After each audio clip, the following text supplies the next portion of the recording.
सुप्रभात प्रिय विद्यार्थियों, आज हम अपने कार्य को आगे बढ़ाएंगे और हमारा जो अगला प्रश्न है वह है पूर्ण वाक्यन। पूर्ण वाक्यन यानी कि हमें जो प्रश्न दिया गया है उसका उत्तर पूरे वाक्य में देना होता है। तो इसका पहला प्रश्न देखिए आप।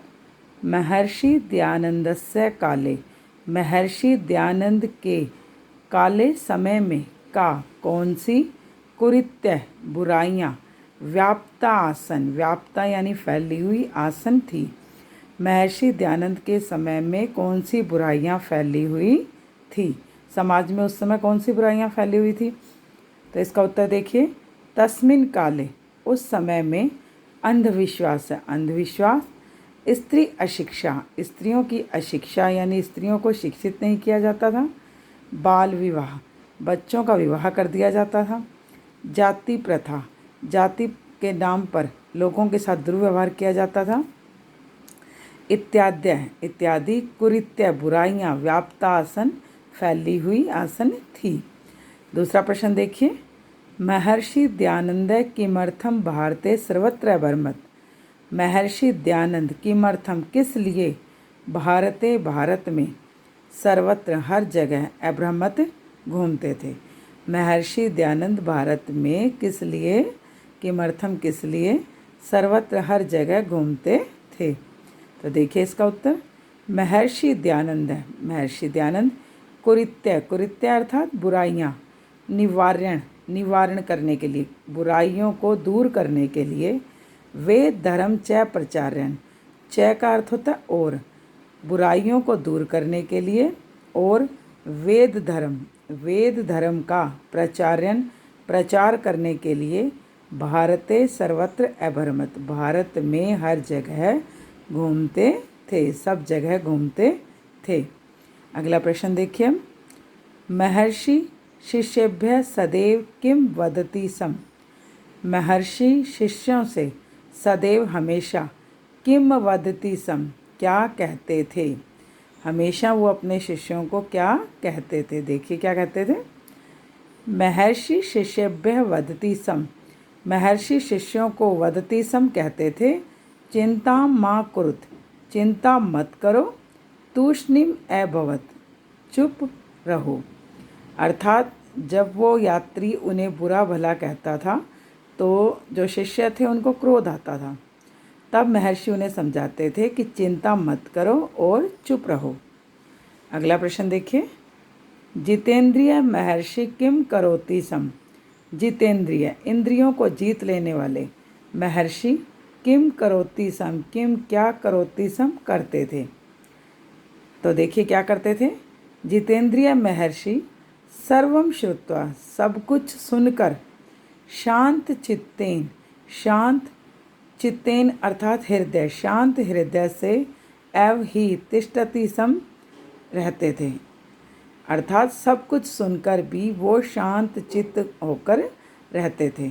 अर्थात जब भी उन्हें कोई बुरा भला कहता था वो यात्री, तो वो सब कुछ सुन लेते थे परंतु किसी प्रकार का कोई प्रत्युत्तर नहीं देते थे और शांत चित्त रहते थे। अपना किसी प्रकार से अपनी इंद्रियों को अपने वश से बाहर नहीं करते थे, क्रोधित नहीं होते थे और धैर्य धारण किए रखते थे। अगला प्रश्न देखिए बेटा।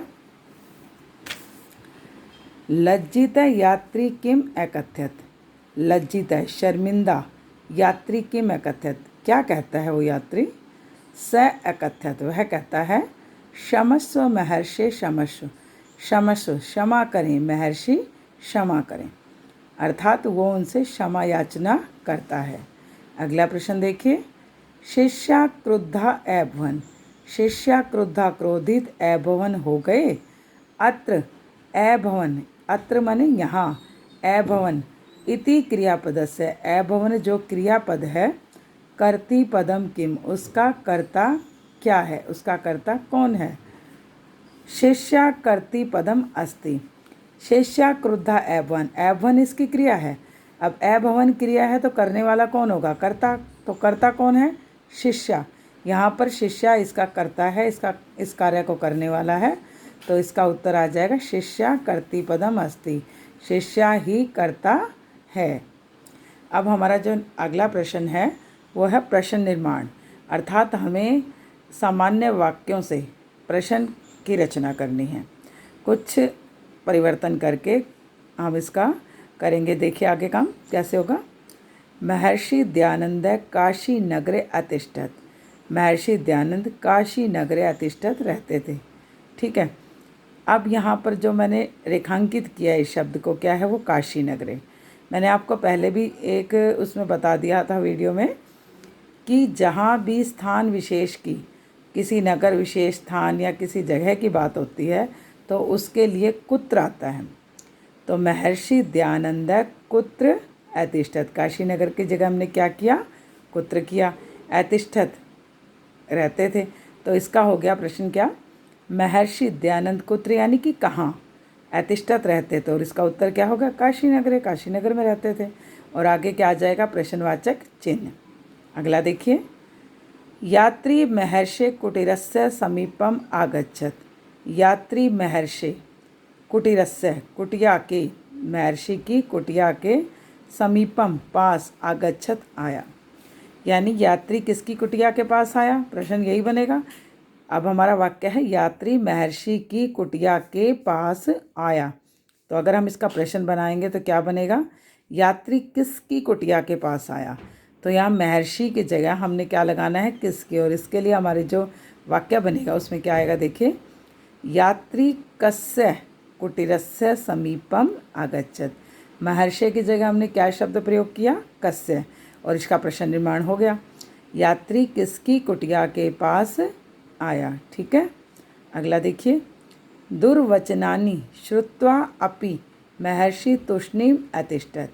बुरे वचनों को सुनकर, श्रुत्वा यानी सुनकर, अपि भी महर्षि, तूष्णीम अतिष्ठत चुप रहे।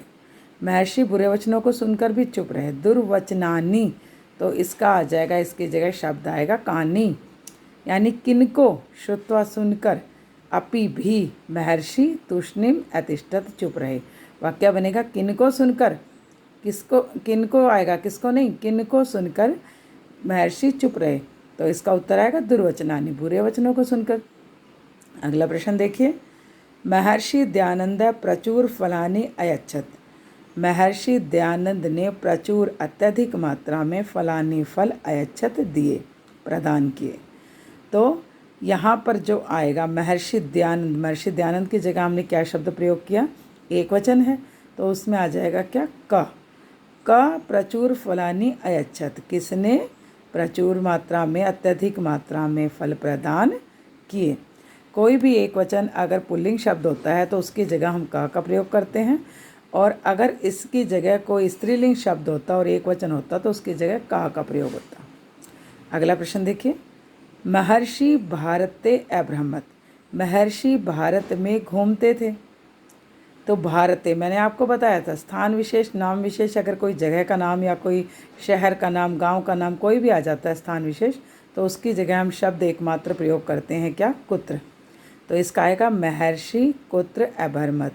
महर्षि कहाँ घूमते थे, तो इसका उत्तर हो जाता है भारते, भारत में घूमते थे। अगला प्रश्न देखिए, शिष्या विस्मिता अभवन।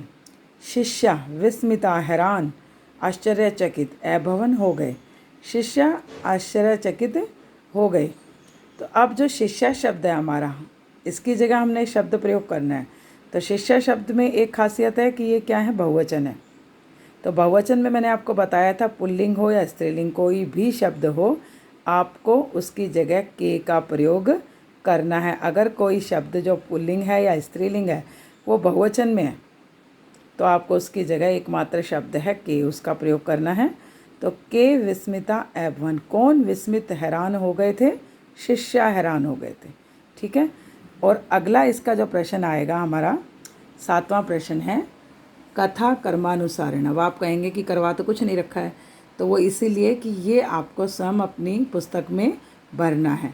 कथा कर्मानुसारेण का अर्थ ही यह है कि जो पूरी कहानी आपने अब तक पाठ पढ़ा है, आपने इसके प्रश्न उत्तर किए हैं, आपको पूरी कहानी समझ में आ गई है, तो अब आपको ये बताना है कि उसमें क्या हुआ था, किस तरह से कहानी आगे बढ़ी थी, क्या स्टेप पहले आया था, कौन सा दूसरी बार आया था, आगे सबसे पहले क्या हुआ, उसके बाद क्या हुआ, उसके बाद क्या हुआ, यानी कर्मानुसार। ठीक है, तो ये स्वयं आपको अपनी पुस्तक में भरना है। ये मैं आपको नहीं करवाऊँगी, क्योंकि अगर ये मैंने करवा दिया तो इसका मतलब है आपने अपने आप से कुछ नहीं किया। ठीक है बेटा, तो आप इसको अच्छे से करेंगे। और आज का काम आपका यही है, आप इस सारे कार्य को अपनी पुस्तक में, सुरभि पुस्तक जो आपकी है उसमें आप उसमें भरेंगे। और जिन बच्चों ने अभी भी पुस्तक नहीं ली है, कृपया ले लें। धन्यवाद। आपका दिन शुभ हो।